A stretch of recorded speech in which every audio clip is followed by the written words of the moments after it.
wabarakatuh. Kembali lagi kepada kakak yang dalam pembelajaran sejarah kebudayaan Islam. Nah, sekarang kita akan masuk kepada materi pembelajaran sejarah kebudayaan Islam, yaitu tentang berdirinya Daulah Abbasiyah. Nah, untuk materi kita yang pertama yaitu temanya kita yaitu latar belakang berdirinya Daulah Abbasiyah. Nah, sebelum kita masuk kepada pembelajaran, kakak ingin memberitahukan tujuan pembelajaran kita hari ini, yaitu peserta didik mampu menjelaskan latar belakang berdirinya Daulah Abbasiyah dengan benar melalui penjelasan guru. Nah, selanjutnya lagi tujuan pembelajaran yang kedua yaitu peserta didik mampu mengidentifikasi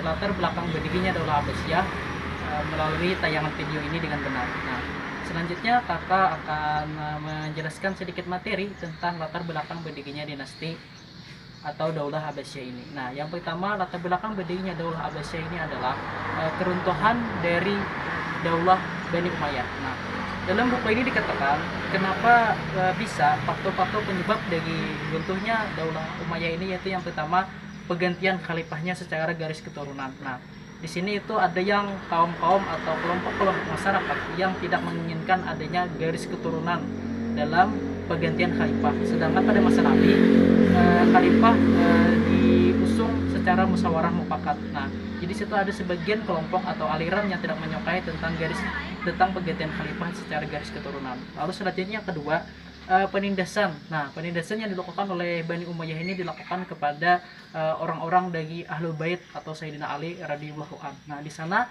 Sayyidina Ali, di sana para keturunannya, di sana mereka dilakukan penindasan. Nah, maka hal inilah ada yang memunculkan para aliran atau golongan orang-orang yang tidak menyukai dari khalifah pemerintahan Daulah Bani Umayyah ini. Nah, selanjutnya lagi yang ketiga, pertentangan etnis antara Bani Qiyas dan Bani Ka'ab. Nah, di situ adanya pertentangan antara Bani tadi. Nah, lalu di situ munculnya perpecahan dalam Daulah Bani Umayyah ini. Nah, itulah yang menyebabkan kenapa Daulah Umayyah ini runtuh dan tidak bisa bertahan sampai 100 tahun, hanya sampai 90 tahun. Nah, itulah hal-hal dari faktor yang tiga buah tadi yang bisa menyebabkan runtuhnya Bani Umayyah. Lalu selanjutnya ada lagi faktornya melemahnya Daulah Bani Umayyah. Nah, disebabkan ini kenapa jadi melemah? Disebabkan oleh karena hidup mewahnya para khalifah tersebut. Nah, mereka sangat mementingkan urusan dunia sehingga mereka bermewah-mewah atau mereka melakukan pesta dan memperburuk moral mereka. Nah, hal itulah yang membuat masyarakat atau umat Islam yang masa itu yang berada di dalam kekuasaan Daulah Umayyah merasa mereka itu, pimpinan mereka itu sudah hancur akhlak mereka, lalu mereka ada yang memberontak, ada yang mereka tidak suka dengan daulah pemerintahan tersebut. Nah, lalu selanjutnya adanya kekuatan baru. Nah, kekuatan baru ini adalah yang akan kita bahas, yaitu Daulah Bani Abbasiyah. Nah, Daulah Bani Abbasiyah ini muncul setelah mereka adanya kekuatan baru, yaitu kekuatan mereka untuk melawan pemerintah. Nah, Daulah Abbasiyah ini adalah daulah dari keturunan dari paman Nabi, yaitu Abu Abbas. Nah, itu kan Abu Abbas. Nah, jadi kan setelah tersebut, setelah yang ada 5 faktor tadi, maka tokoh-tokoh yang menyebabkan berdirinya Daulah Bani Abbas ini adalah yang pertama Muhammad bin Ali.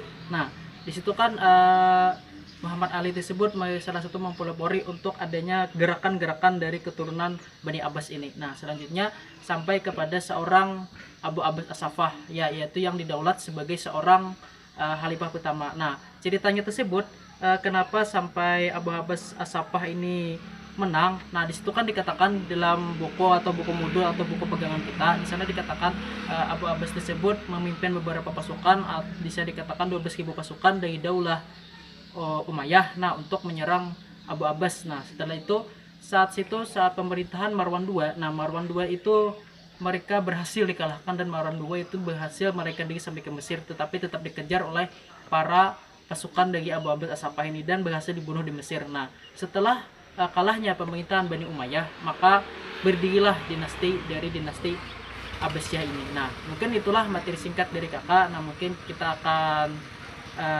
itulah materi singkat dari kakak. Kesimpulannya adalah berdirinya Daulah Abbasiyah ini dikarenakan beberapa faktor. Yang pertama, faktor dari penindasan oleh kaum Bani Umayyah yang terdahulu. Lalu selanjutnya adanya kekuatan baru berupa Abu Abbas As-Saffah yang mendirikan pasukan-pasukan besar. Lalu selanjutnya lagi adanya ketidak ada persatuannya atau disintegrasi di antara kaum atau kapilah-kapilah yang ada di masa pemerintahan Daulah Umayyah. Nah, mungkin itulah dari kakak.